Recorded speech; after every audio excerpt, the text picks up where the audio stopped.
ওকে, দেখো যে ঠিকঠাক শোনা যাচ্ছে কিনা। সবকিছু ঠিক আছে?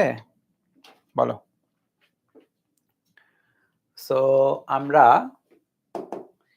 আজকে আরেক টাইপের গতি পড়বো, যেটা শুরু করবো। অলরেডি আমরা হচ্ছে একমাত্রিক গতি, মানে যেগুলা তোমরা 9-10 থেকে পড়ে আসছিলা, এবং আমরা তোমাদের কাছে দ্বিমাত্রিক গতিকেও পড়িয়েছি, যেটা প্রাস আকারে আমরা পড়েছি।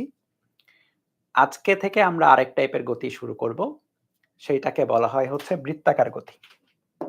লেখো যে বৃত্তাকার গতি। আর্কাইভ খুললে তোমরা বৃত্তাকার গতি এই চ্যাপ্টারের মধ্যে পাবা না। বৃত্তাকার গতি আসলে চ্যাপ্টার 4-এ অনেক বেশি কাজে লাগে। বৃত্তাকার গতি চ্যাপ্টার 4-এ অনেক বেশি কাজে লাগে, বা অনেক বেশি পরিমাণে আছে। হ্যাঁ, সো আর্কাইভে গত বছর ওদের কোর্স স্ট্রাকচারে চ্যাপ্টার 3-4 একসাথে ছিল। এই কারণে চ্যাপ্টার 4-এর মধ্যে গিয়ে আমি বৃত্তাকার গতি পড়িয়েছিলাম। এই কারণে তুমি কেউ যদি আর্কাইভ খোলো বা আর্কাইভ দেখো, বৃত্তাকার গতির অংশটা কিন্তু পাবা না, কারণ চ্যাপ্টার 4-এ ফুললি আছে সেটা। কিন্তু তোমাদের যেহেতু আলাদা আছে, সো বৃত্তাকার গতির যতটুকু অংশ বইয়ে আছে ততটুকু আমি পড়াই দিব, এবং চ্যাপ্টার 4-এ গিয়ে আবার কিন্তু এগুলা কাজে লাগবে। ঠিক আছে? সো বৃত্তাকার গতি। বৃত্তাকার গতি মানে কি? বৃত্তাকার গতি মানে হচ্ছে, ধরে নাও আমরা এরকম চিন্তা করি, মনে করে নাও এটা একটা লাঠি। মনে করে নাও এটা একটা লাঠি, ঠিক আছে? কি করা হয়েছে?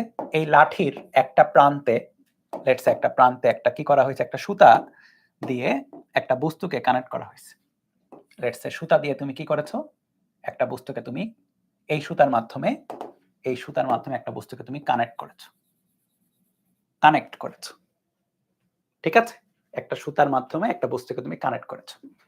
তারপরে কি করতেছো?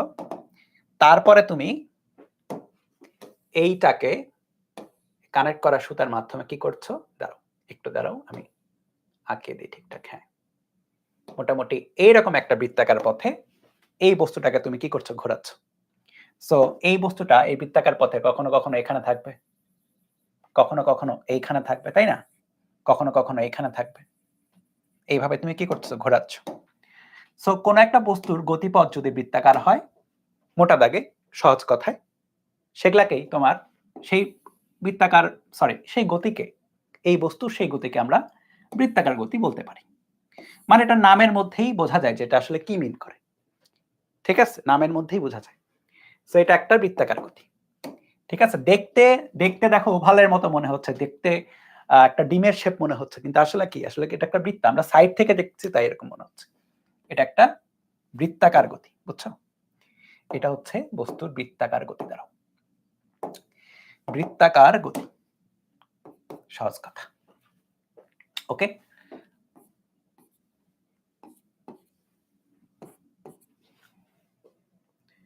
আরো কি কি উদাহরণ হতে পারে? যেরকম চাকার গতি।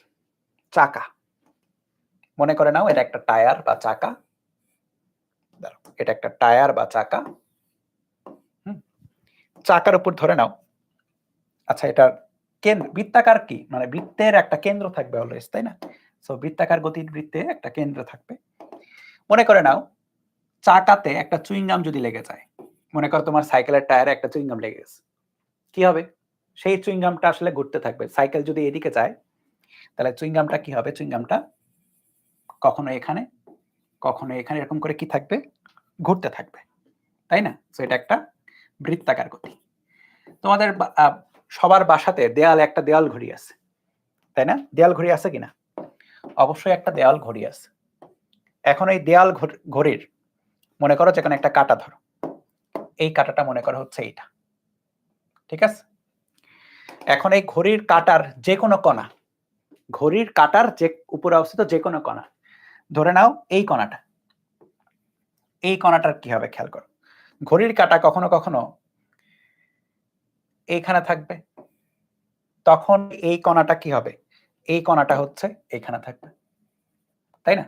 ঘড়ির কাঁটাটা কখনো কখনো মনে করো এই জায়গায় আছে, তখন এই কণাটা কি থাকবে? এই কণাটা তখন এখানে থাকবে। সো কণার যে গতি, খেয়াল করো, কণার যে গতি সেটাও কিন্তু কি? বৃত্তাকার গতি, কারেক্ট? কণার গতিটাও বৃত্তাকার গতি। সো বৃত্তাকার গতিতে কি হবে? একটা কেন্দ্রের সাপেক্ষে একটা বস্তু বৃত্তাকার পথে নির্দিষ্ট দিকে অবশ্যই ঘূর্ণায়মান থাকবে, সেটা হচ্ছে বৃত্তাকার গতি। ঠিক আছে, তাহলে ঘড়ির কাঁটায় অবস্থিত যে কোনো কণা,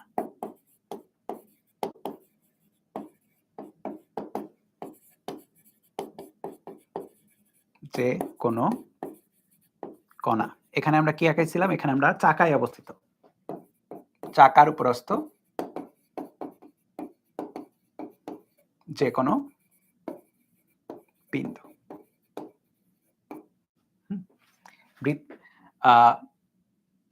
দড়ি বা সুতায় বস্তুকে বেঁধে নিয়ে ঘূর্ণন। ওকে, এখন এই বৃত্তাকার গতিকে পরিপূর্ণভাবে বুঝতে হলে আমাদের একটু কি বলে কেতাবি ভাষায় বা বইয়ের মতো করে একটু বোঝা উচিত, কারণ এখানে অবশ্যই গতি আছে, গতির মধ্যে কি থাকবে, বেগ থাকবে, ত্বরণ থাকবে, সরণ থাকবে। সো আমাদের একটু ফর্মালি দেখতে হবে ব্যাপারটা। এটা তো মোটা মনে করো যে মোটা দাগে আমি একটা উদাহরণ দিলাম।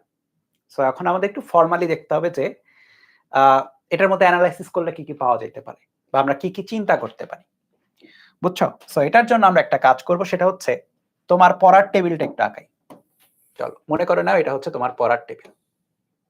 ওকে, তোমার এই পড়ার টেবিলে কি থাকবে, তোমার এই পড়ার টেবিলে মনে করো কয়েকটা ঠ্যাং আছে, কয়েকটা ঠ্যাং আছে মনে করো। সো পড়ার টেবিলের ঠ্যাং এইরকম, তাই না? আচ্ছা দাঁড়াও কাজ করি, এই ঠ্যাংটাকে মনে করে এইভাবে আঁকাই। এখন এই পড়ার টেবিলের যে ঠ্যাংগুলো আছে, তো ঠ্যাংগুলো তো থাকবে, ওটা তো সমস্যা না। তুমি মনে করো পড়ার টেবিলের উপর কোনো কিছুকে বৃত্তাকারে এমনি ঘুরাইতেছো, কি করতেছো, পড়ার টেবিলের উপরে সামহাও কোনো কিছুকে তুমি বৃত্তাকারে ঘুরাইতেছো। সো এটাকে দেখলে মোটামুটি এরকম মনে হবে তখন,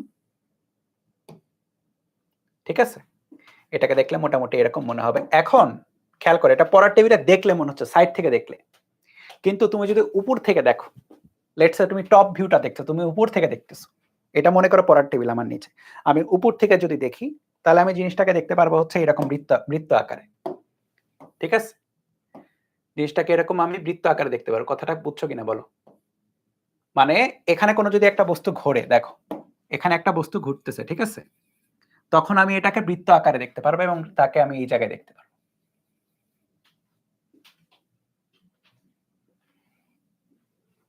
বলো এটুকু ক্লিয়ার কিনা? আচ্ছা এটা না কি এক কাজ করো, এইখানে আঁকো, একদম কর্নারে আঁকাই, কারণ আছে, কর্নারে আঁকাই, বুঝতে সুবিধা হবে। এই বলো, এই বলো এটা বুঝছো কিনা যে এই বিন্দুটাকে আমি এই জায়গায় দেখতে পারবো?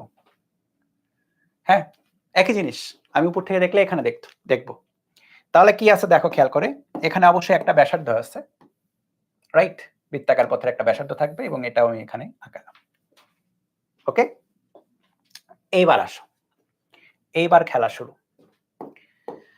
আমি ধরলাম টাইম ইকুয়াল টু 0 তে এই বস্তুটা এখানে, টাইম ইকুয়াল টু 0 তে, আর টাইম ইকুয়াল টু 0 তে, তাহলে একই জিনিস তো, মানে আমি জাস্ট এটাকে এখানে মানে দেখতেছি আর কি।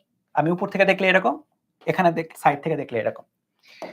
এখন আমরা একই রকম আরেকটা চিন্তা করব, সেটা হচ্ছে টাইম ইকুয়াল টু 0 তে মনে করো একটা বস্তু এখানে ছিল, যেটা আমরা অলরেডি এই চ্যাপ্টারে চিন্তা করছি প্রথম দিকের ক্লাসে। টাইম ইকুয়াল টু 0 তে একটা বস্তু এখানে ছিল, ঠিক আছে? টাইম ইকুয়াল টু টি তে সে সামনে আগাবে অবশ্যই, তো সে মনে করো সামনে আগাচ্ছে, আমরা তাকে গতিশীল বলতেছি। টাইম ইকুয়াল টু টি তে সে এখানে। এখন এই বস্তুটা যদি গতিশীল থাকে, বস্তুটার গতি মনে করো এই বরাবর বা এই বরাবর, টাইম ইকুয়াল টু টি তে সে ধরে নাও হচ্ছে এখানে, টাইম ইকুয়াল টু টি তে সে ধরে নাও এখানে। তাহলে তুমি তাকে এক্স্যাক্টলি এটাকে টাইম ইকুয়াল টু টি তে দেখতে পাবা হচ্ছে এই জায়গায়, ঠিক আছে? এই জায়গায় দেখো, ওকে? তাহলে টাইম ইকুয়াল টু 0 থেকে টাইম ইকুয়াল টু টি তে সে এই জায়গায়, 0 তে এই জায়গায়। খেয়াল করো আমরা একটা রৈখিক গতি নিছি, এপাশে একটা বৃত্তাকার গতি, একটু সাইডে খেয়াল লিখে নাও, রৈখিক গতি। রৈখিক গতি আমাদের পড়া শেষ অলরেডি, হ্যাঁ? আর এটা হচ্ছে বৃত্তাকার গতি।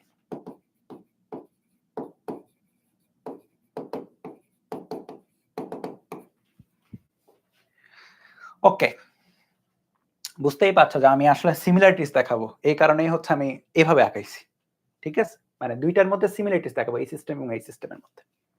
খেয়াল করে দেখো, এখানে আমরা বৃত্তাকার গতিতে সরণের কথা চিন্তা করতে পারি, এইটা তাই না, শুরু থেকে শেষ, এটা হচ্ছে সরণ, এস দ্বারা আমরা সেটাকে কল্পনা করি বা বলি আর কি। ঠিক আছে, তাহলে এইখানে যেটা সরণ, এইখানে যেটা সরণ, এইখানে যেটা সরণ, খেয়াল করো ওটাই কিন্তু দূরত্ব, সরণের ভ্যালু এবং দূরত্বের ভ্যালু সমান।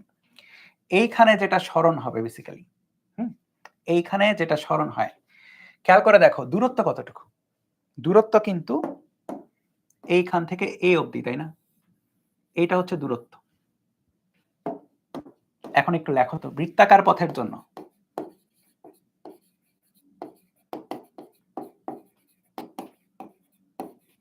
দূরত্ব এস, এখানে যদি এস দূরত্ব অতিক্রম করে, এস দূরত্ব মানে কতটুকু দেখো খেয়াল করে, এতটুকু হচ্ছে এস, এতটুকু হচ্ছে এস, এতটুকু। এবং এই এসটাকে কিভাবে পাওয়া যায় মনে আছে তো, এটা পড়াইছিলাম তোমাদের প্রথম দিকের লেকচারে, S equal to R into এই যে থেটা কোণটা আছে সেটা,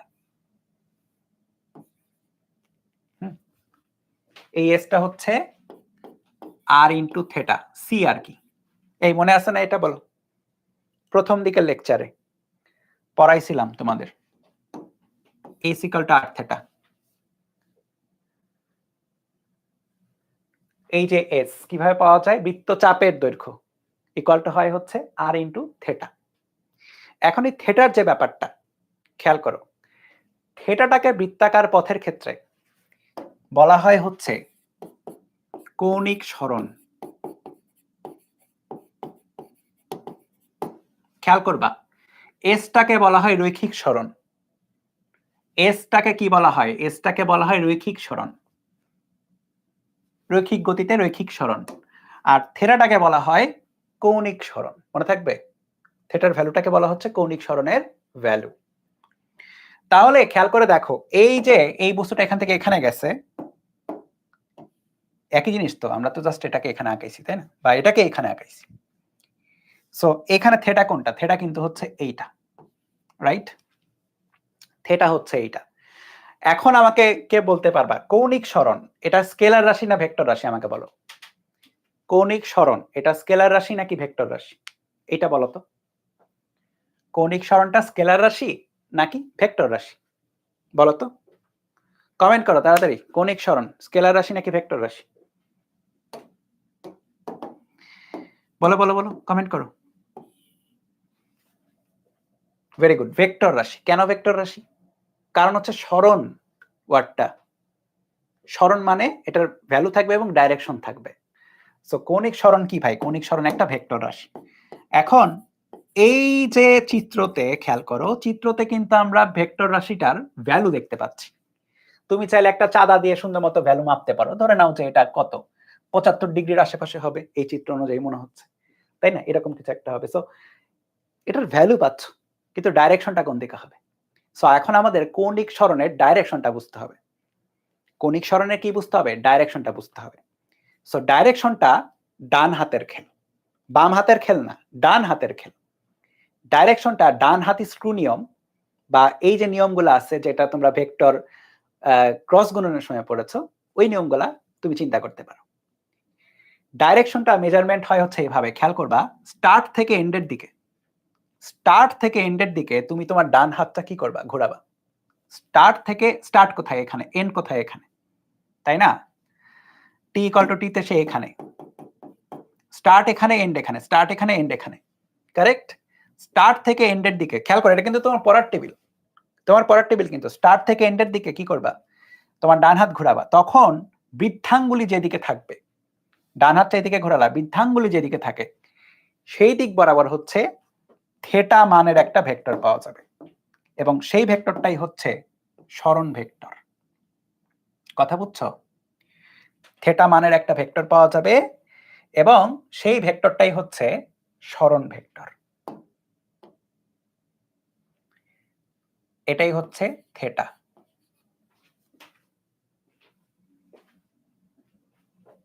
তাহলে ভেক্টরের মান থাকবে, ডাইরেকশন থাকবে, এবং এক্স্যাক্টলি আমরা সেটাই বের করলাম ভেক্টরের খেয়াল করো থিটা ভেক্টরটার ভ্যালু তো এইটুকুর সমান, কোণের সমান, আর ডাইরেকশনটা হচ্ছে এই বরাবর।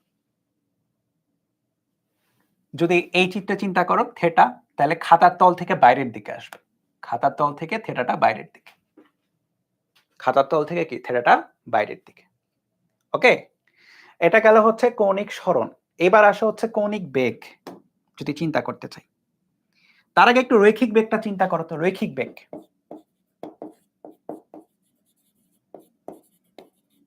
v equal to s by t। রৈখিক ক্ষেত্রে কত হয় বেগের ভ্যালু? s বাই t, তাই না? সরণের পরিবর্তন বাই সময়, বা সরণ মানে বেসিক্যালি সরণ বাই টাইম, বেগ আর কি আমরা চিন্তা করি। আচ্ছা, তাহলে কৌণিক বেগ যেটা, এটাকে ওমেগা আকারে লেখা হয়, ওমেগা, ভি এর বদলে ওমেগা। কৌণিক বেগ, খেয়াল করো রৈখিক বেগ যেটা, রৈখিক বেগ আসলে কি? এটা কি ছিল? সরণ বাই সময়। কৌণিক বেগ যেটা হবে, তাহলে কৌণিক সরণ বাই সময়।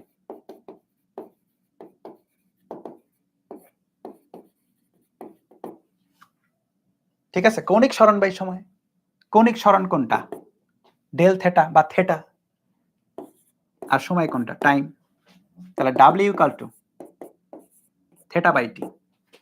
তাহলে এই যে কৌণিক বেগ, আমাকে এখন এইটা বলো তো যে কৌণিক বেগটা স্কেলার হবে নাকি ভেক্টর হবে?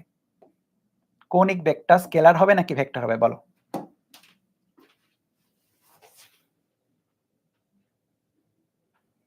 এই যে এই কৌণিক বেগটা, এটা স্কেলার হবে নাকি ভেক্টর হবে? এটাও ভেক্টর হবে। কারণটা কি? কারণ কৌণিক সরণ নিজে একটা ভেক্টর, এটাকে টাইম দ্বারা ভাগ করলে ভেক্টর পাবা। তাছাড়া এটা বেগ, তো অবশ্যই ভেক্টর। সো এখানে খেয়াল করে দেখো, আমরা এটাকে তো এইভাবে লিখতে পারি, ওমেগাটা আসলে এইটা, তাই না? Theta by T. তাহলে কৌণিক বেগেরও একটা কি থাকবে? ডাইরেকশন থাকবে। এন্ড কথা হচ্ছে কৌণিক বেগের ডাইরেকশন কোন দিকে, এটা যদি প্রশ্ন হয়, খেয়াল করো টাইম কি রাশি? একটা স্কেলার রাশি, তাই না? কোনো কিছুকে স্কেলার রাশি দ্বারা ভাগ করা যায়, কোনো সমস্যা নাই। এখন এই কোয়েশনটা যেদিকে, যে কথা বলছে, দেখো থেটার ডাইরেকশনটা যেদিকে, থেটার ডাইরেকশন যেদিকে, ওমেগার ডাইরেকশন একই দিকে। এই কোয়েশনে আমাদের বলছে এটা। তাহলে লেখো যে থেটা এর ডাইরেকশন, থেটা এর ডাইরেকশন যেদিকে, ওমেগা এর ডাইরেকশন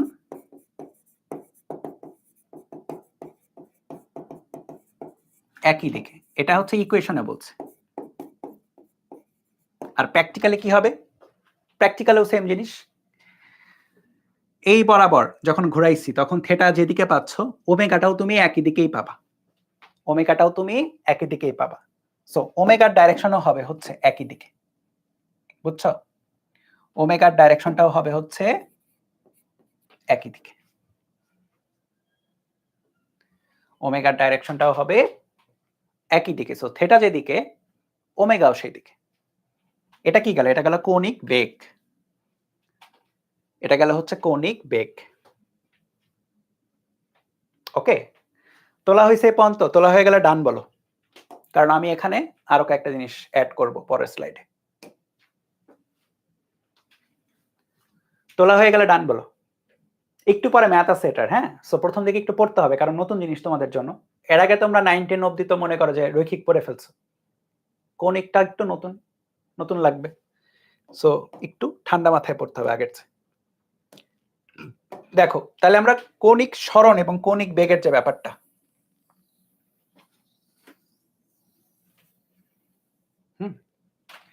একটু এইভাবে লেখো তো একটা জিনিস।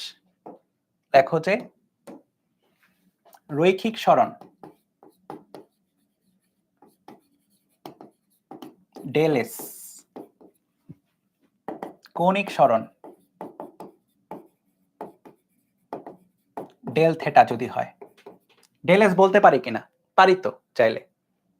কৌণিক সরণটাকে আমি ডেল থেটা বলতে পারি, যতটুকু থেটা চেঞ্জ হয়েছে ততটুকুই হচ্ছে সরণ। তাহলে রৈখিক বেগ যেটা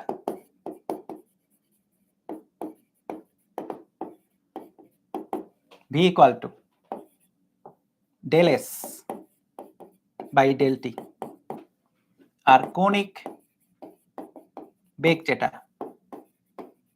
omega equal to del theta by del T. দেখো এ পর্যন্ত কারো কোথাও কোনো আপত্তি আছে কিনা?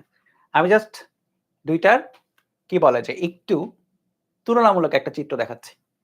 দেখো দুইটা কিন্তু কাছাকাছি, মানে একই জিনিসই, জাস্ট নোটেশনটা ভিন্ন, নোটেশন ভিন্ন কিন্তু একই জিনিস। এখন যদি আমরা চিন্তা করি রৈখিক ত্বরণ,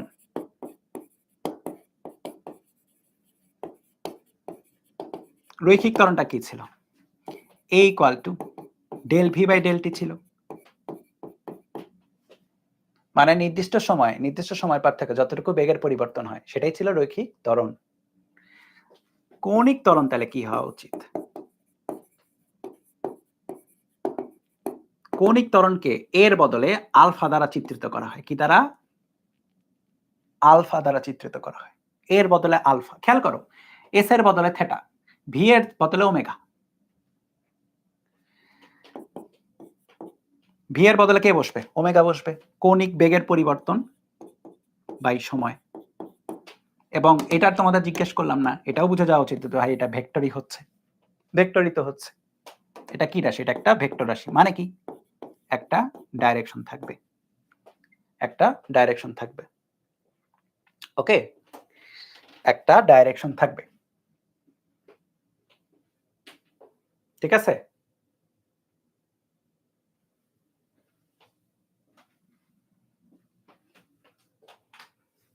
এখন এটা ডাইরেকশন কোন দিকে হবে বলো? এই চিত্র অনুযায়ী কোন দিকে হবে ডাইরেকশনটা? আলফার ডাইরেকশনটা উপরের দিকে নাকি নিচের দিকে? মানে এই তলের উপরের দিকে নাকি নিচের দিকে এই চিত্র অনুযায়ী?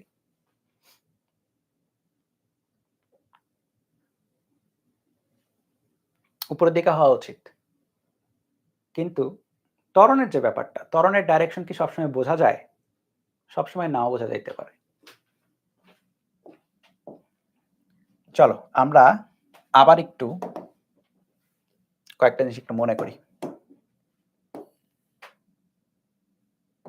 প্রথমত আমরা একটু রৈখিকটাকে একটু আবার মনে করে আসি যে কি কি পড়ছিলা। দেখো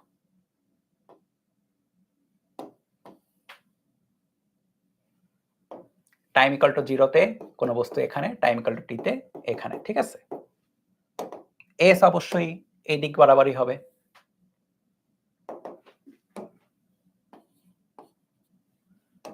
এইটা আদিবেগ,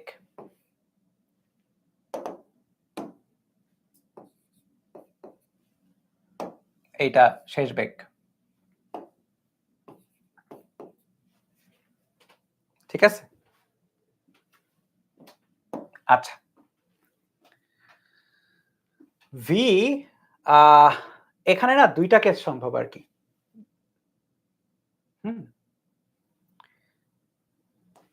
এক কাজ করো, এর সাইডে লেখা উচিত আমার, হ্যাঁ, সাইড বাই সাইড দুইটা কেস রাখলাম। আচ্ছা, ভি যদি গ্রেটার দেন ইউ হয়, ভি এর ভ্যালু যদি এর ভ্যালুর চেয়ে বড় হয়, তাহলে অবশ্যই কি হয়েছে? এটা ত্বরণ হয়েছে। তাহলে এর ডাইরেকশন কোন দিকে? এই বরাবর, তাই না? এর ডাইরেকশন হচ্ছে এই বরাবর। ওকে, এ ডান দিকে,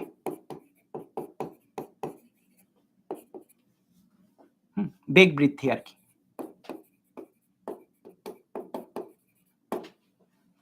কিন্তু যদি উল্টা কাজটা হইতো, ভি যদি লেস দেন ইউ হয়,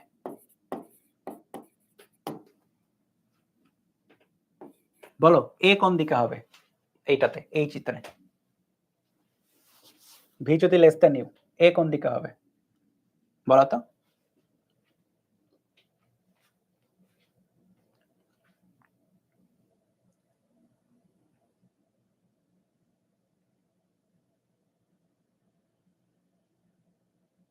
এ কোন দিকে বলো, কমেন্ট করো। তোমরা কি আমার চেয়ে পিছিয়ে আছো নাকি, নাকি কমেন্ট দেরিতে আসতেছে বলো? এ হবে লেফট সাইডে, রাইট। আদনান, জিহাদ, যারা যারা বলছো ঠিক। কারণটা হচ্ছে এখানে মন্দন হচ্ছে, তাই না?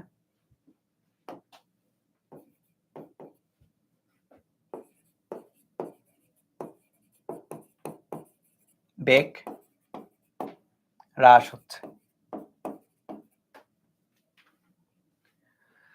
সো খেয়াল করে দেখো, এখানে বেগ বৃদ্ধি হচ্ছে, বেগ হ্রাস হচ্ছে, তার উপর ডিপেন্ড করে আমরা মন্দনের ডাইরেকশনটা বা ত্বরণের ডাইরেকশনটা পাচ্ছি।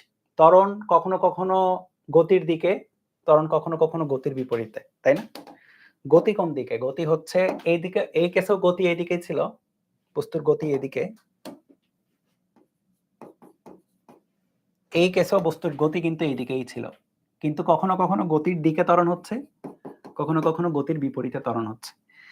সেম জিনিস, সেম জিনিস হয় হচ্ছে তোমার বৃত্তাকার গতির জন্য, সেম টু সেম জিনিস। হ্যাঁ, আমি একটা আগে আঁকাই, তারপরে কপি পেস্ট করব। সো বৃত্তাকার গতির জন্য খেয়াল করো, বস্তুটা মনে করো এখান থেকে এইখানে যখন যাবে, হ্যাঁ, সো এই জায়গায় তার বেগটা মনে করা হচ্ছে ওমেগা নট, কৌণিক বেগ। ওমেগা নটটা হচ্ছে আদি বেগ, ঠিক আছে? কৌণিক আদি বেগ বা আদি কৌণিক বেগ, আদি কৌণিক বেগ বললাম।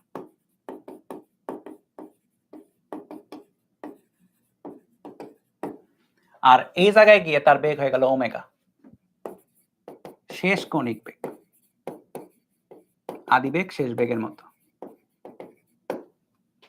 ঠিক আছে? তার টাইম লাগতে হচ্ছে, টি এর ভ্যালু এখানে 0, টি এর ভ্যালু এখানে হচ্ছে টি, ওকে?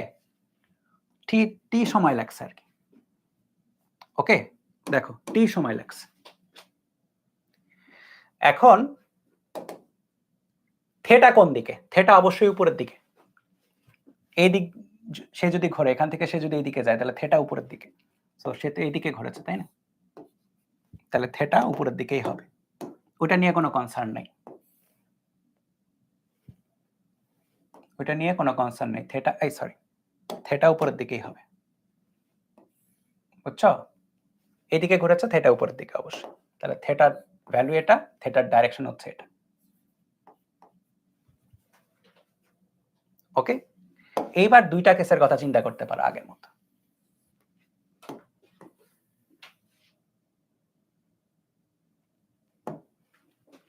ওকে, দেখো দুইটা কেসের কথা চিন্তা করছি।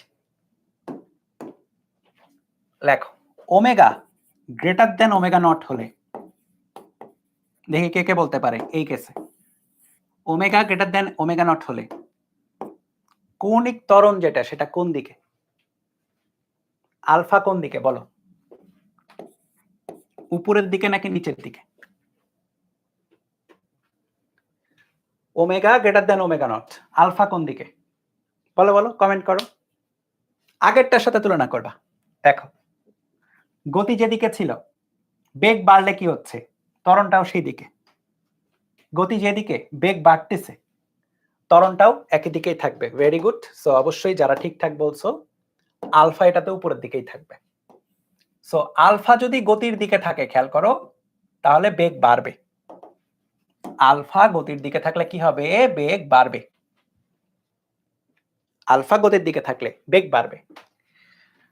আলফা উপরের দিকে,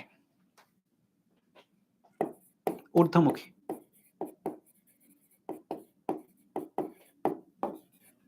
বেগ বৃদ্ধি, তাই না? কিন্তু যদি এমন থাকে, এটাকে একটু সাইড করি, কিন্তু যদি এমন হয়, এইটাতে যদি আমি বলি যে omega less than omega not হলে, এইটাতে বলো আলফা কোন দিকে? ওমেগাটা ওমেগা নটের চেয়ে কম, মানে শেষ বেগ যেটা হইছে এখানে এসে, সেটা আদি কৌণিক বেগের চেয়ে কম। তাইলে আমাকে বলো যে আলফা কোন দিকে, উপরের দিকে নাকি নিচের দিকে?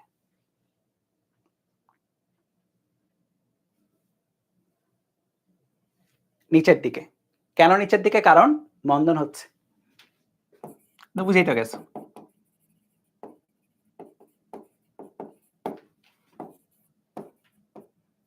বেগ হ্রাস, তাহলে কৌণিক বেগটা কমে যাবে। এখন তোমাকে একটা উদাহরণের কথা যদি আমি মুখে মুখে বলি, তোমরা বুঝে যাবা। ফ্যান মনে করো স্থির আছে, ঠিক আছে? ফ্যান মনে করো স্থির আছে। স্থির থাকা অবস্থাতে আমি যদি সেটাকে কি করি? সুইচ অন করে দিই। তাহলে তার বেগ বৃদ্ধি পাচ্ছে, কৌণিকভাবে ঘুরতেছে, বেগ বাড়তেছে। আলফা যেদিকে থাকবে, থাকলো। এটা স্পিড আপ হলো। তারপরে যখন ফ্যানটা চলতেছে টানা, তখন কিন্তু এমন না যে তার স্পিড বাড়ে বা কমে, তার স্পিডটা ফিক্স থাকে। ফ্যানটা যখন টানা চলে, মনে করো যে ২ ঘন্টা ধরে তুমি তাকে চালাইলা, তখন কিন্তু তার স্পিড বাড়ে বা কমে না, ফিক্স থাকে। তাহলে আমাকে কে বলতে পারবা তখন ত্বরণ এর ভ্যালু কত? যখন স্পিড বাড়তেছে না বা কমতেছে না। কৌণিক ত্বরণের ভ্যালু কত?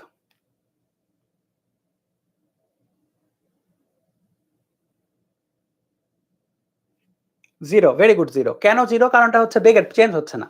আচ্ছা, যখন আমি সুইচ অফ করে দিব, সুইচ অফ যখন করে দিচ্ছি, তখন সেটা থেমে যাবে। তার মানে কৌণিক ত্বরণটা ১ম দিকে যে ডাইরেকশনে ছিল, তার বিপরীত ডাইরেকশনে কৌণিক মন্দনটা থাকবে। এখন তোমার মাথার উপর যে ফ্যানটা চলছে, সেই ফ্যান বরাবর ডান হাতটা ঘোরাও। ঘুরালেই তুমি বুঝতে পারবা কৌণিক ত্বরণের ডাইরেকশন কোন দিকে, কৌণিক মন্দনের ডাইরেকশন কোন দিকে। ঠিক আছে? এটা আর আমার বলা লাগবে না। এটা তোমরা নিজেরাই পারবা। কথা ক্লিয়ার? বলো।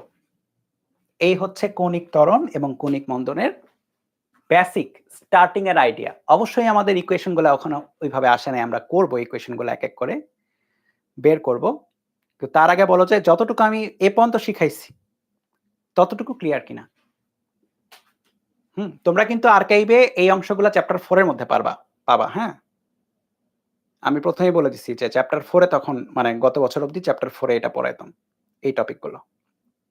ওদের নিউটনীয়তে হচ্ছে ইগুলা সম্পূর্ণ আছে বুঝছো? কৌণিক সম্পূর্ণ। রৈখিকের আর হচ্ছে চ্যাপ্টার 3 তে হালকা অংশ আছে।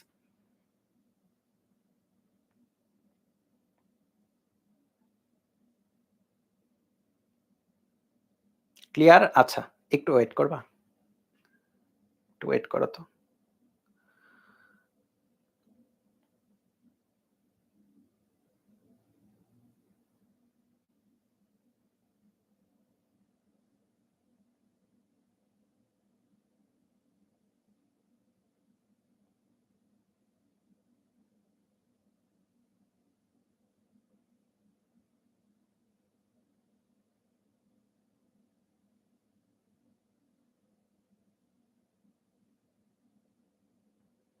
ওকে, এইবার লেখো যে দাঁড়াও টপিকের নাম লেখাই।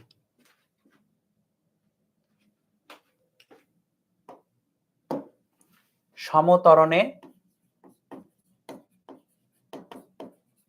কৌণিক গতির সমীকরণ।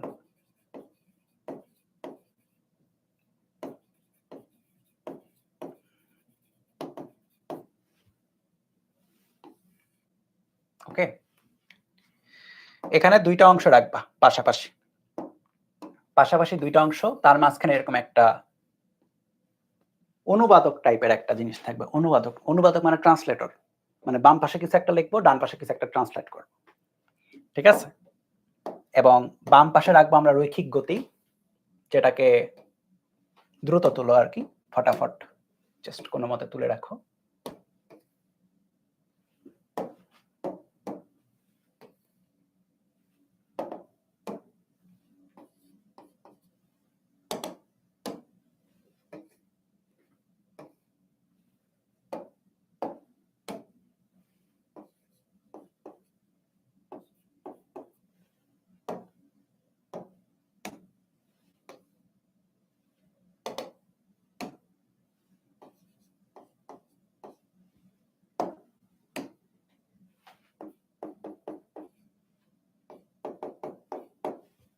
এগুলো আমরা পড়ছি এবং আজকে আমরা যেটা পড়লাম ওইটাকে যদি একটু ফটাফট একটু তোলো, ফটাফট তুলবা আর কি একটু। আজকে যতটুকু কভার দিয়েছি,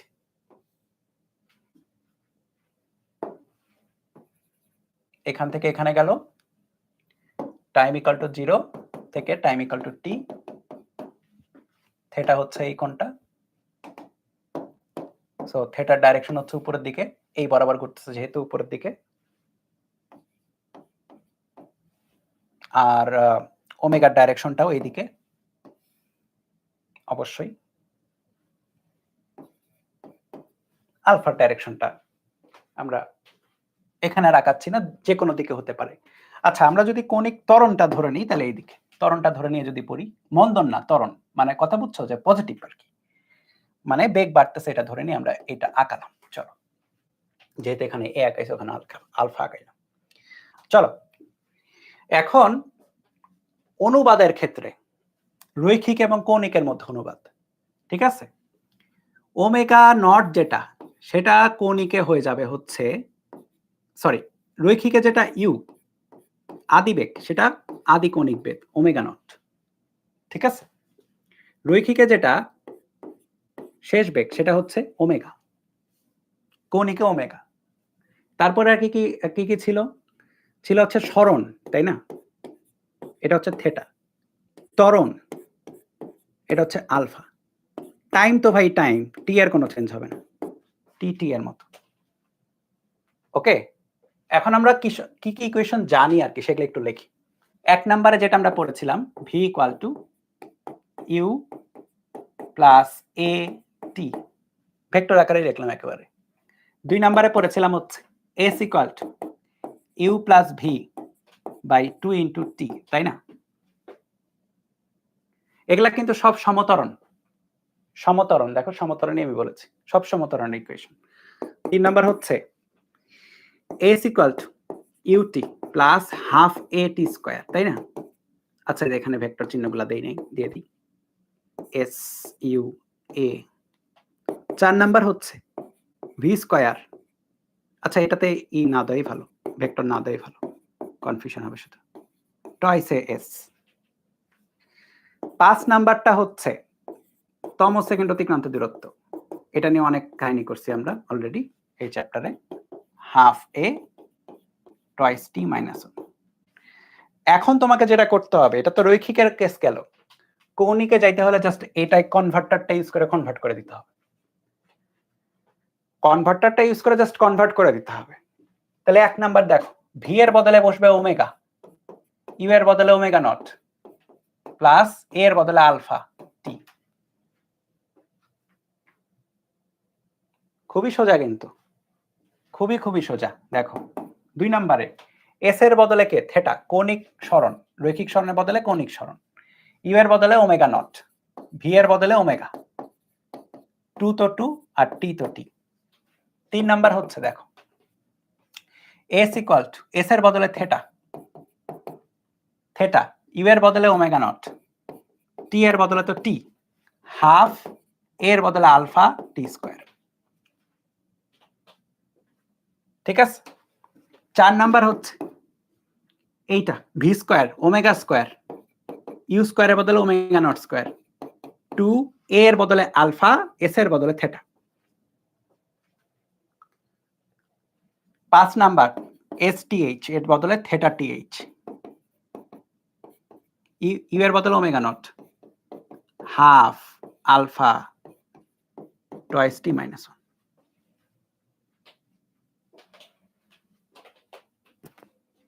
এই বলো ক্লিয়ার কিনা ব্যাপারটা?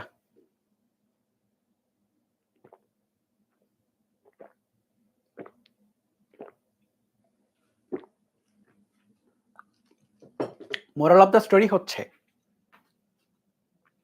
মোরাল অফ দ্য স্টোরি হচ্ছে তুমি ভাই এগুলা পারো, তুমি এগুলাও পারবা, এগুলা পারা গেলে এগুলা পারা যাবে, এগুলা পারা গেলে কি হবে, এগুলাও পারা যাবে, ঠিক আছে, এগুলা পারা গেলে এগুলাও পারা যাবে। এখন আমাদের এই ব্যাপারগুলোর সাথে একটু একটু করে পরিচিত হইতে হবে, মানে ম্যাথ করতে গিয়ে, কারণ পরীক্ষার হলে তোমার ম্যাথ আসবে, তুমি তো বুঝলা ঠিক আছে, কিন্তু তোমার পরীক্ষার হলে তো ম্যাথ পারতে হবে, একটু একটু করে আমি পরিচয় করে দিতে হলে, হ্যাঁ, যে কিভাবে আমরা ক্যালকুলেশন গুলো ইউজ করি, কিভাবে কি করি। আরেকটা জিনিস, সমবেগের ক্ষেত্রে কি হবে, সমবেগের ক্ষেত্রে দেখো, সমবেগে একটু নিচে লিখে দিই, সমবেগ হলে কি হয়, এস ইকুয়াল টু ভিটি থাকে, তাই না? তাহলে এখানে কি হবে? Theta equal to omega t, তাই না? সমবেগ হলে কি হচ্ছে? Theta equal to omega t. S এর বদলে থিটা, বি এর বদলে ওমেগা, টি এর বদলে টি। তো চলো আমরা হচ্ছে এক এক করে একটু কয়েকটা জিনিসের সাথে পরিচিত হই। আমি জানি না তোমাদের 9 10 এ কিরকম ছিল, আমাদের সময় ভালোই থাকতো এগুলো আর কি। তবু আমি একটু মনে করাই দিই, নস্টালজিক ফিল হবে। কত নাম্বার ম্যাথ বলো তো? নাম্বারটা বলো, চ্যাপ্টারের কত নাম্বার ম্যাথ? আমি একটু শুরু করি। হ্যাঁ, লেখো যে কিভাবে করা এই ব্যাপারটা। 2 মিটার দৈর্ঘ্যের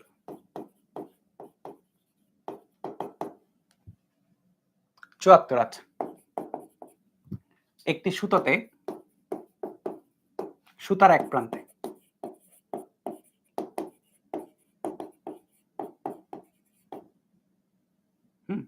একটি বস্তুকে বেঁধে নিয়ে 2 মিনিটে 180টি পূর্ণ আবর্তন সম্পন্ন করা হলো।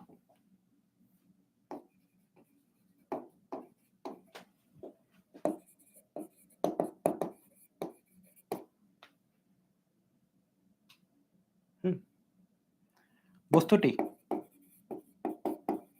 সমকৌণিক বেগে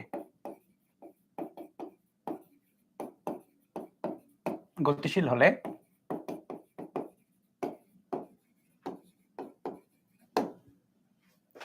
সেটির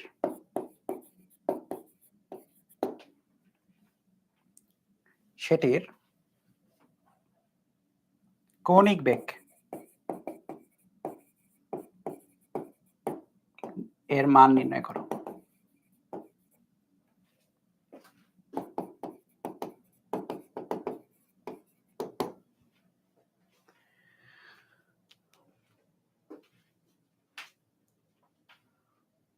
দেখো এখানে আবর্তন ঠাবর্তন লিটারালি বিভিন্ন টাইপের নতুন ওয়ার্ড ইউজ করা হয়েছে, কিন্তু ভয় পাওয়া যাবে না, এগুলা খুবই সোজা।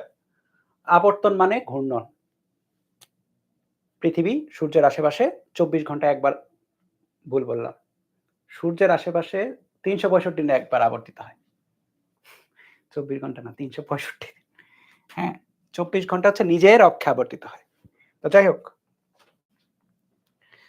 সূর্যের আশেপাশে 365 দিন। যাই হোক, এখন দেখো সুতোর এক প্রান্তে একটি বস্তুকে বেঁধে নিয়ে 2 মিনিটে 180টি পূর্ণ আবর্তন। আচ্ছা, একটা পূর্ণ আবর্তন হলে খেয়াল করো, মনে করো এইখান থেকে স্টার্ট করে, পূর্ণ আবর্তন মানে কি জিনিস? পূর্ণ আবর্তন মানে হচ্ছে এইখান থেকে স্টার্ট করে তাকে আবার এই জায়গাতে ফেরত আনা, তাই না?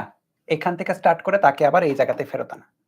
সো যখন আমি আবর্তন করতেছি তখন আমাকে কে বলতে পারবা একটা পূর্ণ আবর্তনে কি পরিমাণ থেটা কোণ আনা হয়? একটা পূর্ণ আবর্তনের জন্য থেটার ভ্যালু কত?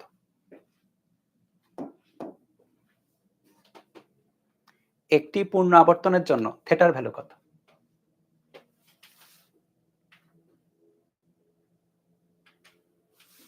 আমি যখন তাকে পূর্ণ আবর্তিত করছি তখন থেটার ভ্যালু কত হবে? বলো বলো তাড়াতাড়ি। এখান থেকে স্টার্ট করে এই অবধি না, 360 ডিগ্রি, বা আমরা এটাকে রেডিয়ানে প্রকাশ করার জন্য বেশি উদ্গ্রীব হব, ঠিক আছে? কারণ তোমাকে আমি বলছিলাম না S equal to R theta, রেডিয়ানে, থেটাটা রেডিয়ানে নেওয়া হয়। তো তুমি চেষ্টা করো রেডিয়ানে নেওয়ার, তাহলে 2 পাই, তাই না? তাহলে থেটার ভ্যালু যেটা একটু লেখো আর কি, একটি পূর্ণ আবর্তনে theta equal to 2 pi radian, তাই না? তাহলে n সংখ্যক পূর্ণ আবর্তনের জন্য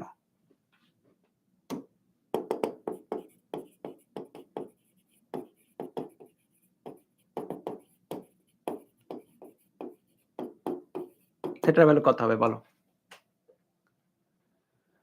n সংখ্যক পূর্ণ আবর্তনের জন্য থেটার ভ্যালু কত হবে?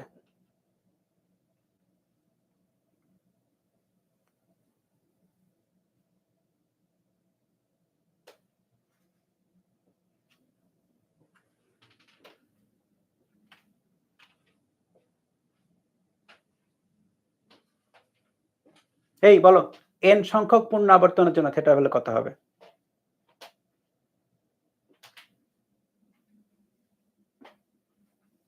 হ্যাঁ, একটার জন্য যদি n 2 পাই হয় তাহলে n সংখ্যকের জন্য n দ্বারা গুণ হবে বা 2 পাই n রেডিয়ান, ঠিক আছে? তাহলে এটা খেয়াল করে, এটা কিন্তু থিটা বের হলো, থিটা বের হইছে। আমার কি লাগবে?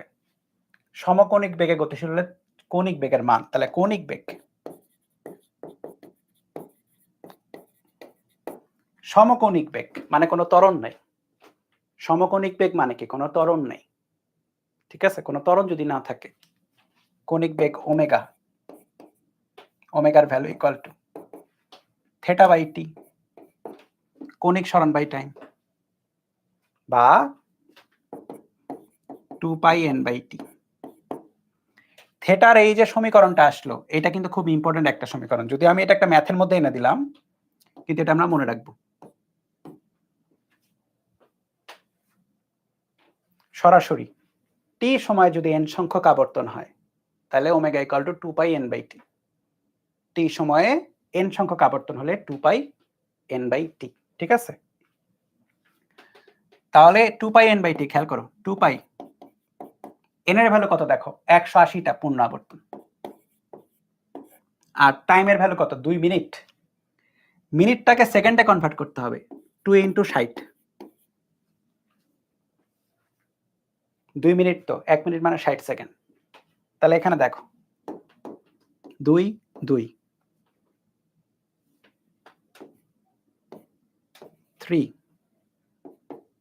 3 পাই রেডিয়ান পার সেকেন্ড।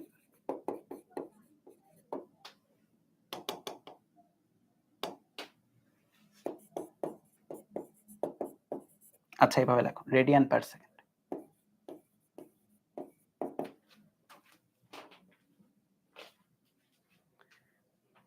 এই বুঝছো? দেখো ম্যাথটা কিন্তু সোজা, বেশি কঠিন কিন্তু না, জাস্ট সহজ একটা সূত্র, এবং সূত্রটা আমরা খুব ভালো করে মনে রাখতে হবে। হ্যাঁ, omega equal to twice pi n by T. 2 pi, sorry লাস্টে কত আসছে? 2 পাই ইনটু n এর ভ্যালু 180, টি এর ভ্যালু এটা।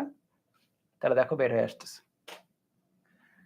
এটা খুবই সোজা ছিল, আমরা আস্তে আস্তে একটু করে ডিফিকাল্ট করব। হ্যাঁ, লেখো যে কৌণিক বেগের এবং কৌণিক সরণের যে এককগুলা, খেয়াল করো থিটা, যেটা থিটার একক কিন্তু হচ্ছে রেডিয়ান।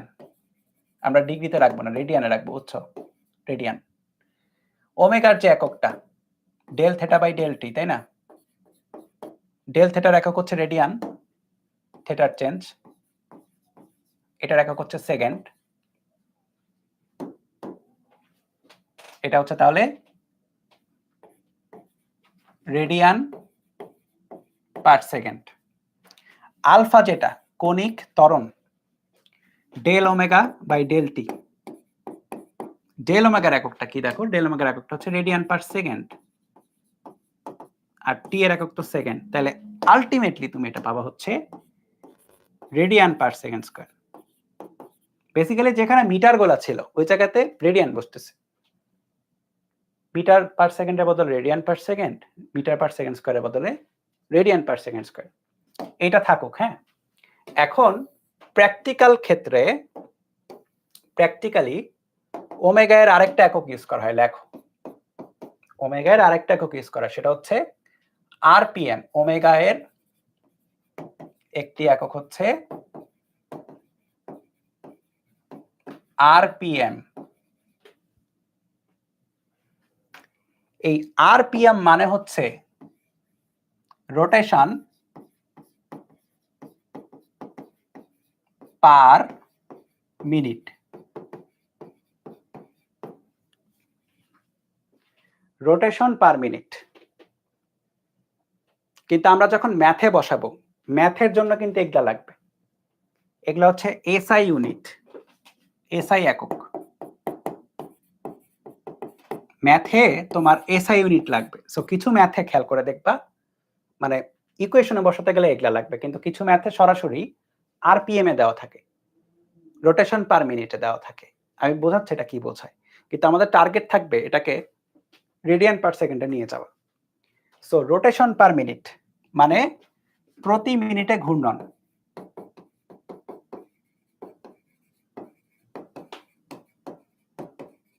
সো রোটেশন পার মিনিটকে আরপিএস এর মানে আমরা যেটা করব আরপিএম কে রেডিয়ান পার সেকেন্ডে নিয়ে যাব, রেডিয়ান পার সেকেন্ডে রূপান্তর। ব্যাপারটা খুবই সহজ এবং লজিক্যাল, তেমন কঠিন কিছু না, একবার দেখলেই পারবা। আরপিএম মানে কি? Rotation per minute. Let's say ধরি 360 আরপিএম ধরো, এটাকে আমাকে চেঞ্জ করতে হবে। এটা টার্গেটটা কি? এটাকে আমাকে কিসে চেঞ্জ করতে হবে? রেডিয়ান পার সেকেন্ডে চেঞ্জ করতে হবে। এটা মানে কি? 360 রোটেশন পার মিনিট, ঠিক আছে? রোটেশন মানে কত? এক রোটেশন মানে 2 পাই রেডিয়ান, রেডিয়ান। আর 1 মিনিট মানে 60 সেকেন্ড। এই বলো, এটা বুঝতে কারো সমস্যা আছে কিনা? একটা রোটেশন, রোটেশনের বাংলা কি? ঘূর্ণন। একটা ঘূর্ণন মানে কত? 2 পাই রেডিয়ান। কেবলই দেখলা, কেবলই তো দেখলা, তাই না? কেবলই দেখলা না? 360 তো 360, রোটেশনের জন্য 2 পাই, একটার জন্য 2 পাই, 360 এর জন্য 360 * 2 পাই রেডিয়ান। 1 মিনিট মানে 60 সেকেন্ড। এখন দেখো এটা হয়ে গেছে 6 12 12 পাই রেডিয়ান, নিচে তো সেকেন্ড আছে, পার সেকেন্ড।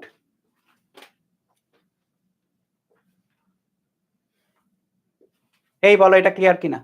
এটা খুবই ইম্পর্টেন্ট আমাদের জন্য। হ্যাঁ, এটা কিন্তু ম্যাথে লাগবে, একটু পরে ম্যাথ করব আমরা, তখন লাগবে, দেখবা। সো আমরা যেটা করব, আমরা কোনো মুখস্থ কোনো ফর্মুলেশনের বাদে এইভাবে বের করব। আমি জাস্ট বের করার পদ্ধতিটা দেখালাম। রোটেশনকে রেডিয়ানে নিয়ে যাব, মিনিটটাকে সেকেন্ডে নিয়ে যাব। এরকম আরেকটা একক আছে, পরের পেজে যাইতে হলে, হ্যাঁ, যদি বুঝে থাকো। লেখো যে আরেকটা একক আছে, সেটা হচ্ছে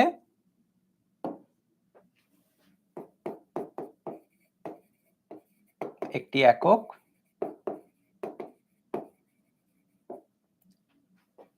আরপিএস।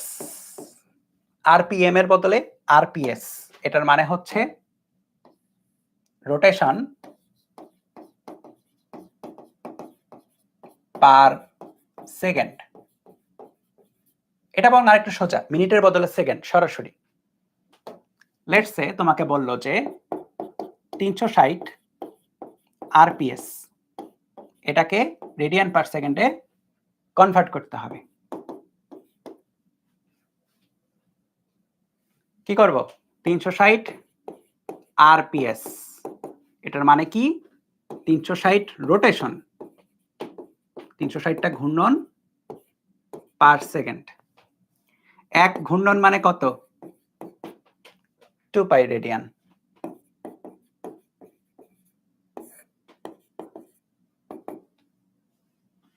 সেকেন্ড তো সেকেন্ড, তাহলে 720 পাই রেডিয়ান পার সেকেন্ড,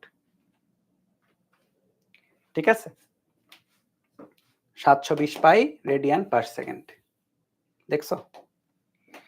এরপরে ধরো, আচ্ছা এরপরে আর ধরার কিছু নাই, এখন আরো দুইটা একক আছে, কিন্তু দুইটা একক আবার কানেক্টেড। খেয়াল করো, রেভলিউশন পার মিনিট, এটা একটা একক আছে। রেভ পার মিনিট বা হচ্ছে রেভলিউশন পার মিনিট। রেভলিউশন মানে কিন্তু ঘূর্ণন, তাহলে এই রেভলিউশন পার মিনিট মানেই হচ্ছে রোটেশন পার মিনিট, যেটাকে আমরা একটু আগেই শিখেছি যে রোটেশন পার মিনিটকে কিভাবে রেডিয়ান পার সেকেন্ডে চেঞ্জ করা যায়। So revolution per minute, rotation per minute same, মনে থাকবে? রেভলিউশন পার মিনিট আর রোটেশন পার মিনিট কি সেম? আরেকটা আছে রেভলিউশন পার সেকেন্ড, এটার মানে কিন্তু রোটেশন পার সেকেন্ড। এটা কি? এটা হচ্ছে রেভলিউশন পার সেকেন্ড।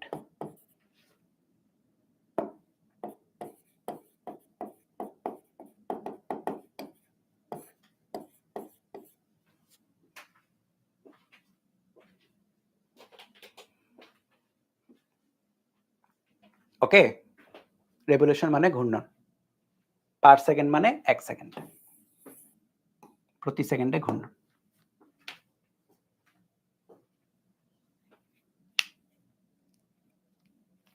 ওকে, সো এখন আমরা হচ্ছে দুই একটা ম্যাথ করব যেগুলা একটু একটু করে কঠিন হবে।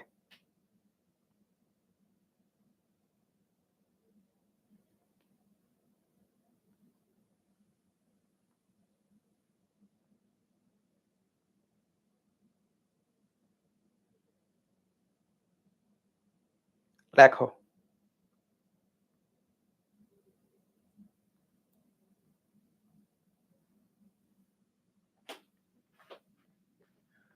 লেখো হচ্ছে একটি বৈদ্যুতিক পাখা 75।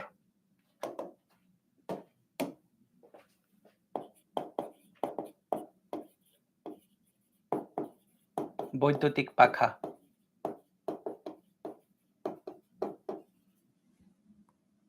210 আরপিএম গতিতে ঘুরছিল। রেগুলেটরের সাহায্যে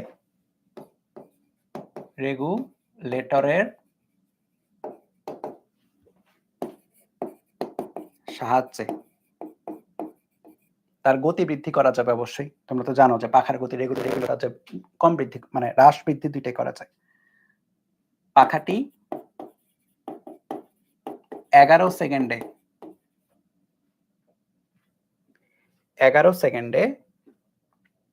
630 আরপিএম গতিতে পৌঁছালো।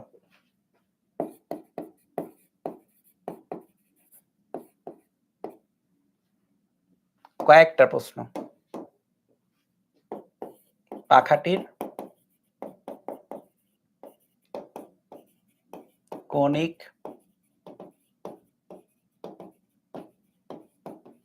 ত্বরণ কত? 2 নাম্বার হচ্ছে পাখাটি ওই 11 সেকেন্ডে কতগুলি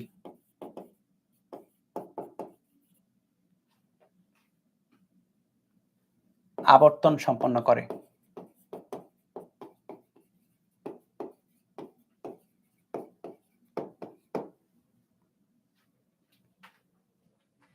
ঠিক আছে। 3 নাম্বার হচ্ছে 7th সেকেন্ডে পাখাটির কৌণিক বেগ কত?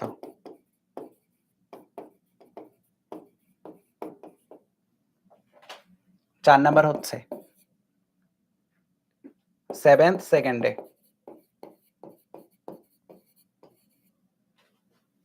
পাখার অতিক্রান্ত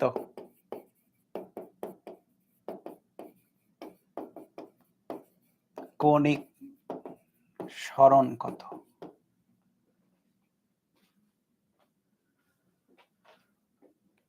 তোলা হয়ে গেলে ডান বলো।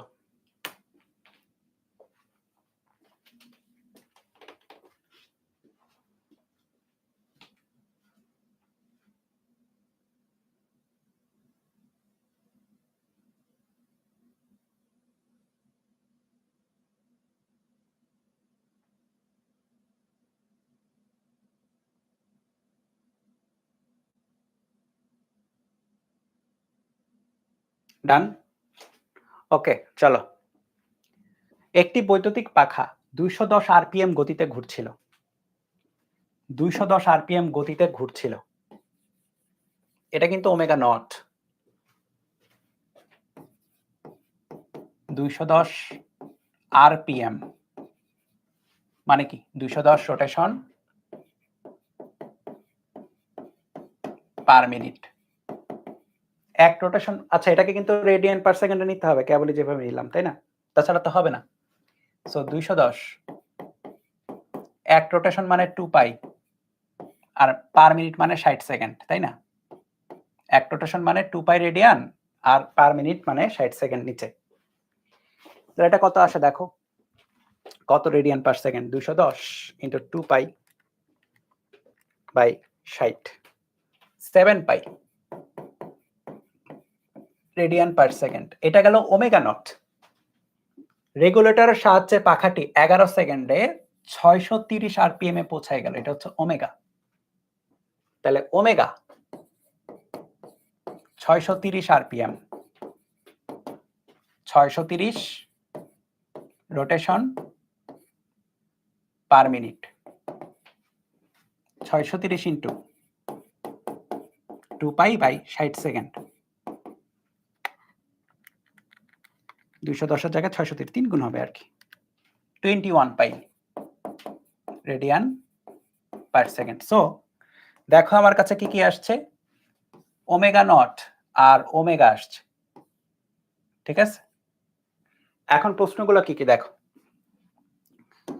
1 নাম্বার প্রশ্ন হচ্ছে পাখাটির কৌণিক ত্বরণ কত, আলফার ভ্যালু চাইছে।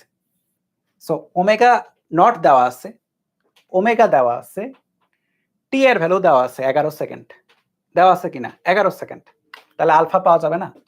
অবশ্যই। তাহলে alpha equal to omega minus omega not by T. এই এটা কেমনে আসছে? A equal to V minus U by T. A equal to কত? V minus U by T. তাহলে আলফা ইকুয়াল টু ভি এর বদলে ওমেগা, ইউ এর বদলে ওমেগা নট, টি এর বদলে তো টি। তাহলে ওমেগা যেটা 21 পাই, এটা হচ্ছে 7 পাই, টাইম হচ্ছে 11 সেকেন্ড। তাহলে 21 পাই মাইনাস 7 পাই 11 সেকেন্ড, 3.99 বা 4 লেখো, 4 রেডিয়ান পার সেকেন্ড স্কয়ার। এই সবার মিলছে কিনা দেখো, 4 রেডিয়ান পার সেকেন্ড স্কয়ার আসে আলফার ভ্যালু,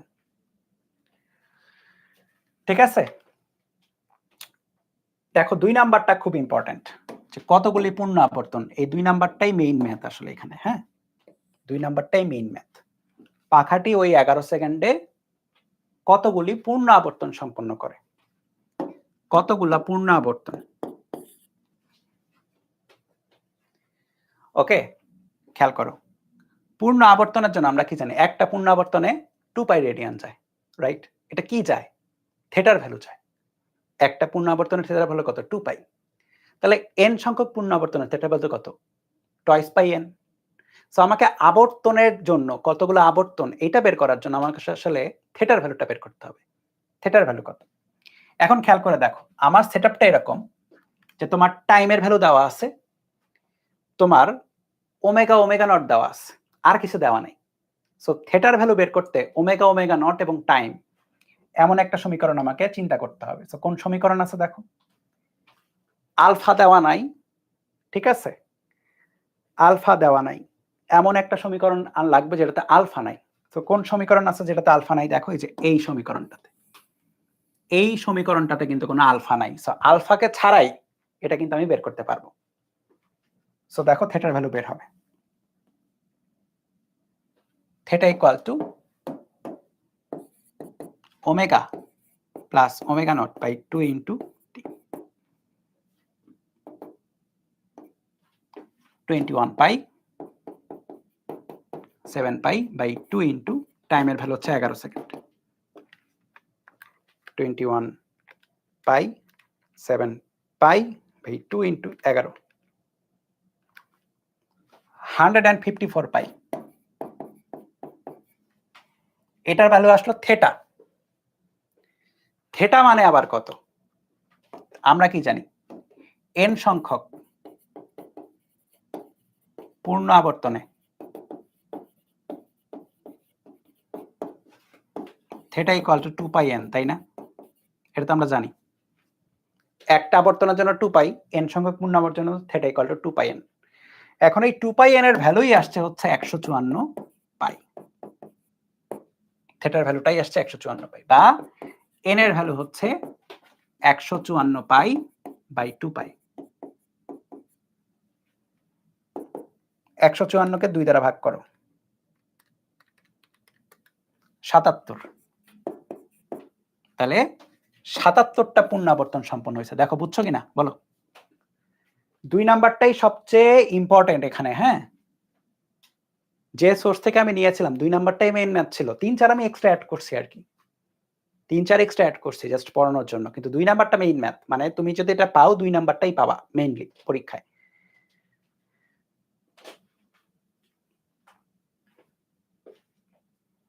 আচ্ছা 2 নাম্বার গেল। এবার 3-4 এর জন্য আমি এক কাজ করি, কপি করি। 3-4 এ কি বলেছে দেখো।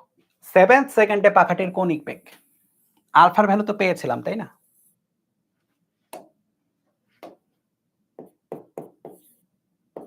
ওমেগা। 7th সেকেন্ডে omega not plus alpha T. বুঝছো? ওমেগা নট এর ভ্যালু কত? ওমেগা নট এর ভ্যালু হচ্ছে 7 পাই।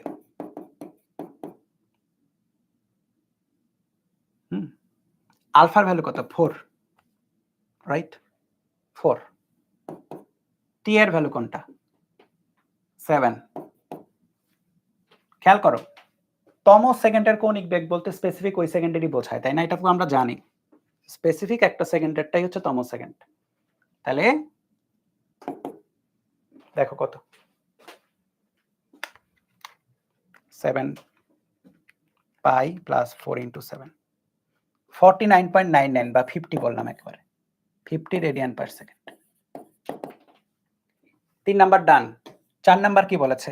7th সেকেন্ডে পাখার কৌণিক সরণ। 7th সেকেন্ড খেয়াল করবা।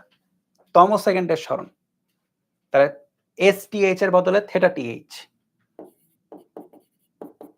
ইউ এর বদলে ওমেগা নট। হাফ এ এর বদলে আলফা। টি এর বদলে তো টি। দেখছো? তোমার যদি নরমাল গতিবিদ্যা পড়া থাকে এগুলা কোনো ম্যাটারই না এই ম্যাথগুলা। জাস্ট কনভার্ট করে করে বসানো। ওমেগা নট এর ভ্যালু হচ্ছে 7 পাই।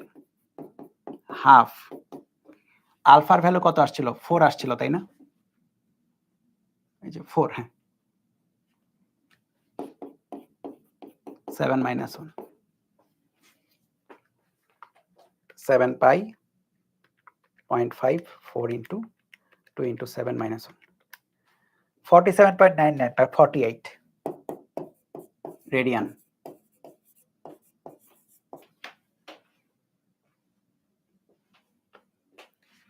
হেই বলো ক্লিয়ার কিনা পুরা জিনিসটা? আমরা দেরি করে শুরু করছিলাম ক্লাস, মনে আছে? কেউ আবার বললো না যে 11:30 বেজে গেছে।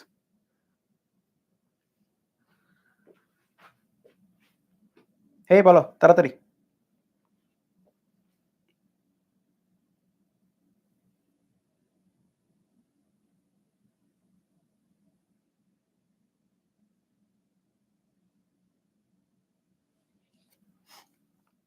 পঁচাত্তর গেল। ক্লিয়ার? আচ্ছা 76 লেখো। 76 স্থির অবস্থা থেকে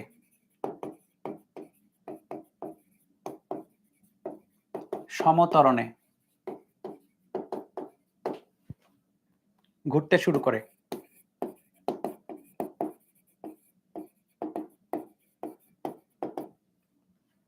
একটি চাকা 30 আবর্তনের শেষে 60 রেডিয়ান পার সেকেন্ড কৌণিক বেগ অর্জন করে।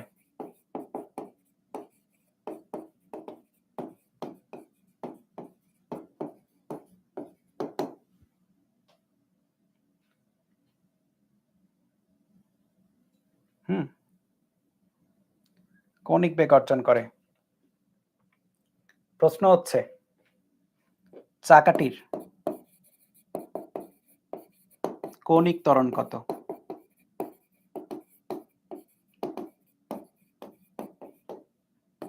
এক নাম্বার। 2 নাম্বার হচ্ছে ব্যাসার্ধ 0.5 মিটার হলে চাকাটি কত রৈখিক দূরত্ব চায়?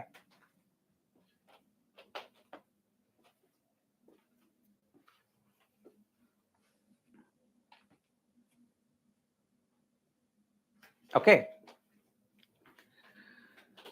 দেখো দুইটা জিনিস, স্থির অবস্থা বলেছে তাই না? আচ্ছা শুরু করব, তোলা হয়েছে?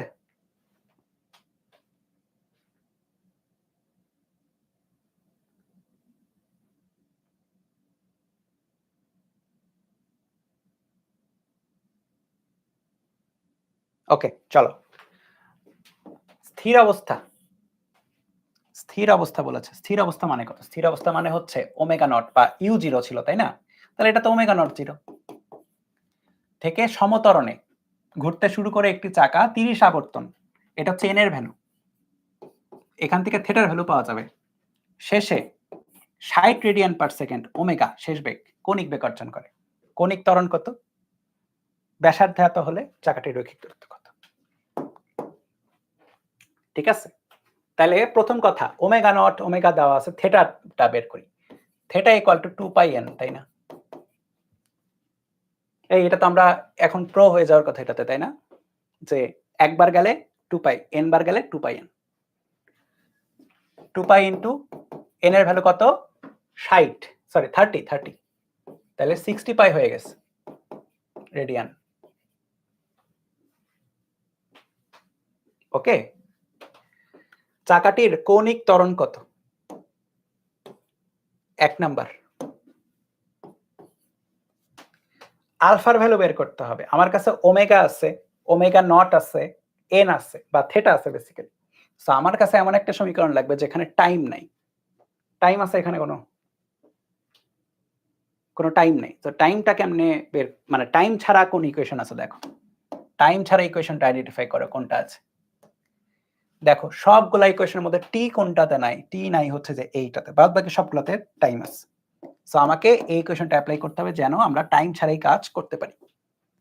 ঠিক আছে, তাহলে omega square equal to omega not square plus 2 as এর বদলে আলফা থেটা বসাই দাও,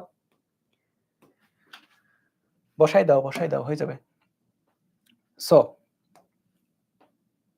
omega square equal to omega not square plus 2 alpha theta. Omega square, ওমেগার ভ্যালু কত? 60 স্কয়ার, ওমেগা নট তো 0, 2 আলফা, থেটার ভ্যালু কিন্তু 60 পাই, এই যে থেটার ভ্যালু 60 পাই। দেখো সব কিছু আছে, আলফার ভ্যালুটা আননোন, তাহলে 60 স্কয়ার ইকুয়াল টু হচ্ছে 0 তো 0, 2 x ইনটু 60 পাই। তাহলে আলফার ভ্যালু আসে হচ্ছে 9.55 রেডিয়ান পার সেকেন্ড স্কয়ার। দেখো ব্যাসার্ধ, এই বলো এটা মিলছে কিনা সবার? এইটুকু মিলেছে কিনা দেখো।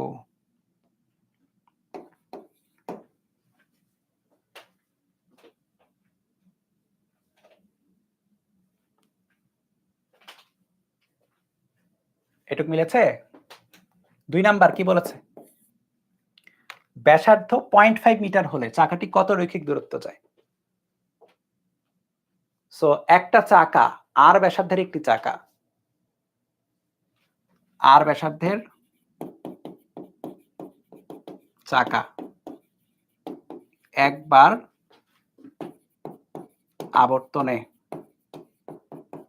যায় হচ্ছে 2 পাই আর, রাইট?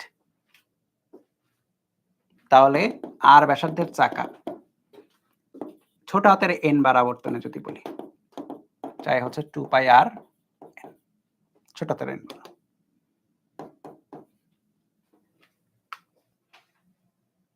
ঠিক আছে, তাহলে আর এর ভ্যালু 0.5, এন এর ভ্যালু কত? ও 30 বার আবর্তন তাই না?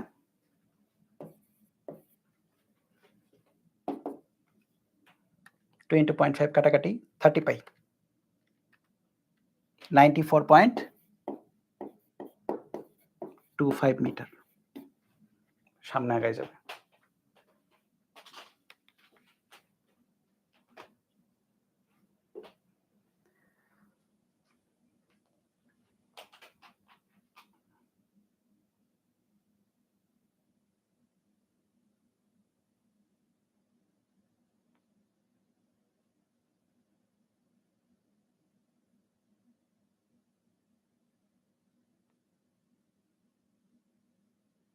ওকে, চলো এরপরে এটা করলে আমাদের টপিক আজকের শেষ। হ্যাঁ, লেখো যে তারপরে কণিক বেগ কণিক ত্বরণ এগুলো আবার হচ্ছে আমরা চ্যাপ্টার 4 এ গিয়ে পাবো।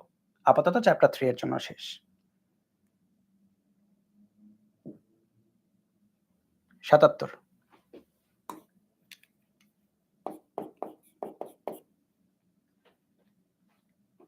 একটি চাকতি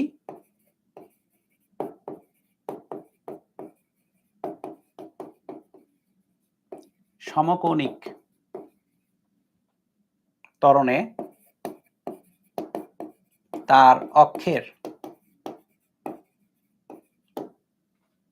চারিদিকে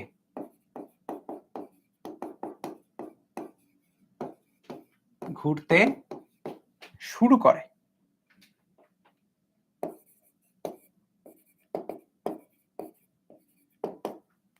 যদি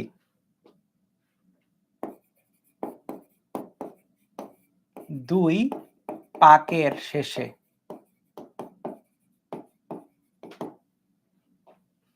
চাকতির কৌণিক বেগ 27 রেডিয়ান পার সেকেন্ড হয়, তাহলে ঘোড়া শুরুর 8 সেকেন্ড পর সেটি মোট কত পাক ঘুরবে?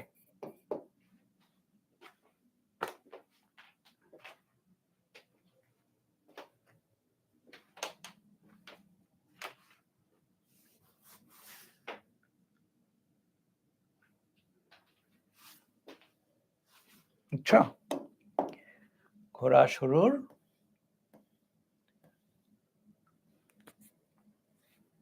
8 সেকেন্ড পর সেটি মোট কত পাক ঘুরবে?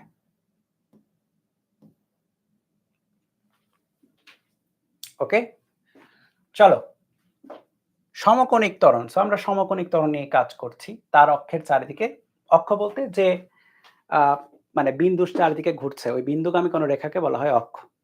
হ্যাঁ, যেটা আমরা অক্ষ আঁকাইছিলাম হচ্ছে এখানে। দেখো যে অক্ষ তো আঁকাইনি, হয়তো এই যে অক্ষ কি এটা বললে বুঝবা। এই যে এই রেখাটা হচ্ছে অক্ষ। এই বরাবর যদি আমরা কোনো রেখা আঁকাতাম সেটা হচ্ছে তার অক্ষ, অ্যাক্সিস, যার চারিদিকে একটা বস্তু আসলে ঘুরতে পারে। সো অক্ষ বা অ্যাক্সিস হচ্ছে এই ব্যাপারটা। এখন কি বলেছে দেখো, ঘুরতে শুরু করে যদি দুই পাকের শেষে n এর ভ্যালু হচ্ছে 2,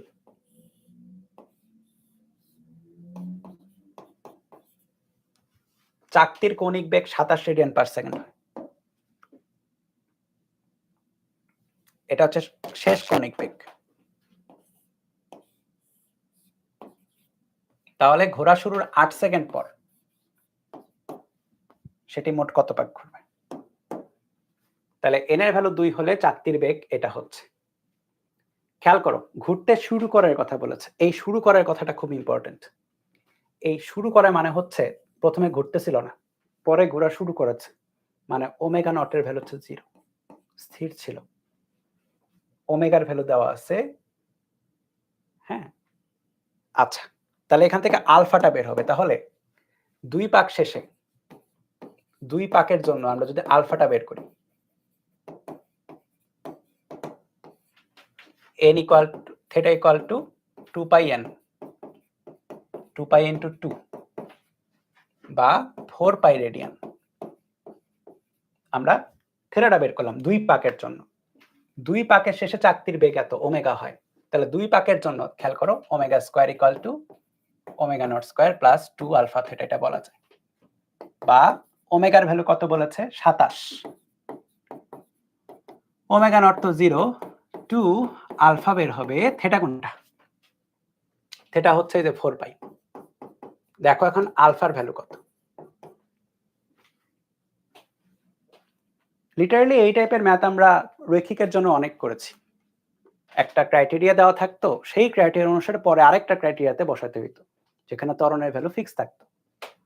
তাহলে 27 square divide by 2 into 4 pi 29 radian per second square. এটা গেল আলফার ভ্যালু। এখন এই আলফার ভ্যালু থেকে কি বোঝা যায়?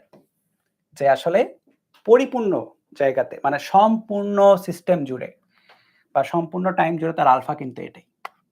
এখন ঘোরা শুরুর 8 সেকেন্ড পর, তাহলে 8 সেকেন্ড পর যেটা হবে, মোট কত পাক ঘুরবে এটা বের করতে বলেছে, তাই না? এখন 8 সেকেন্ড পরের ওমেগা কিন্তু তুমি জানো না। 8 সেকেন্ড পরের ওমেগা তুমি জানো না। তুমি কয় সেকেন্ড পরের ওমেগা জানো? মানে 8 এটা জানো হচ্ছে তুমি 2 পাক শেষে ওমেগা। সো 8 সেকেন্ড পরের ওমেগা দিয়ে কিন্তু কাজ করা যাবে না। তোমার আলফাটা বের হইছে আর কি, আলফাটা দিয়ে তুমি কাজ করতে পারবে। সো এমন কোন ইকুয়েশন আমাকে লাগবে যেখানে আমি ওমেগাটা এখন আর জানি না যে 8 সেকেন্ড পরে তার বেগটা কত। ঠিক আছে? তাহলে ওমেগা বিহীন ইকুয়েশন হচ্ছে যে এটা। Theta equal to omega not T half alpha T square. এইটা হচ্ছে ওমেগা বিহীন একটা ইকুয়েশন, শুধু ওমেগা নট আছে। আর ওমেগা নটের ভ্যালু তো এখানে 0, তাই না? ওমেগা নটের ভ্যালু হচ্ছে এখানে 0। তাহলে আমাদের জন্য সুবিধা হয়ে গেল। তাহলে থিটা বের হবে। এটাকে থিটা ড্যাশ বললাম, যেহেতু এখানে একটা থিটা ইউজ করেছি, এটাকে বললাম থিটা ড্যাশ। ঠিক আছে? Theta dash equal to half আলফার ভ্যালু 29 আর টি এর ভ্যালু হচ্ছে কত? 8 স্কয়ার। তাহলে half into 29 into 8 square 928 radian theta ড্যাশের ভ্যালু। এখন ওইটা চাই নাই, আমাকে বলছে কত পাক ঘুরবে। সো এই কত পাক ঘুরছে এটাকে আমরা এন ড্যাশ বলি, কারণ অলরেডি উপরে একটা এন আমরা ইউজ করেছি। তা আমরা কি জানি? আমরা জানি হচ্ছে থিটা ড্যাশ, থিটা মানে কত? Twice pi N. তাহলে theta dash equal to 2 pi N dash. কত জায়গায় লাগলো ইকুয়েশনটা খেয়াল করছো? থিটার সাথে কানেক্টেড কিন্তু ফুললি, এবং যত ম্যাথে আমরা করলাম মোটামুটি বেশিরভাগে কিন্তু আমার এই ম্যাথটা কিন্তু মানে এই ইকুয়েশনটা আমার লাগছে বেশিরভাগ জায়গাতে। তাহলে N dash equal to theta dash by 2 pi 928 by 2 পাই।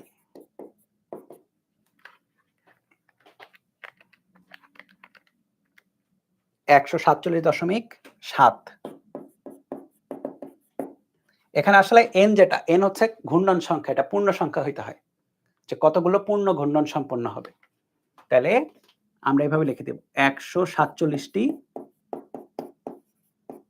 পূর্ণ ঘূর্ণন। বুঝছো? শেষ। তাহলে 147টা পূর্ণ ঘূর্ণন হবে 8 সেকেন্ডে। বুঝছো? ওকে, অনেক আর কি, অনেক। তো এই তো আমাদের কৌণিক গতির যে অংশটা গতিবিদ্যা চ্যাপ্টারে, সেটা কিন্তু শেষ এখানে। নেক্সট দিনে আমরা ক্যালকুলাস এবং ক্যালকুলাসের যে অংশটা আছে এবং গ্রাফের যে অংশটা আছে সেটা ধরব। আমাদের আর 2টা ক্লাস হলে মেইন ক্লাসগুলো শেষ হয়ে যাবে চ্যাপ্টারে।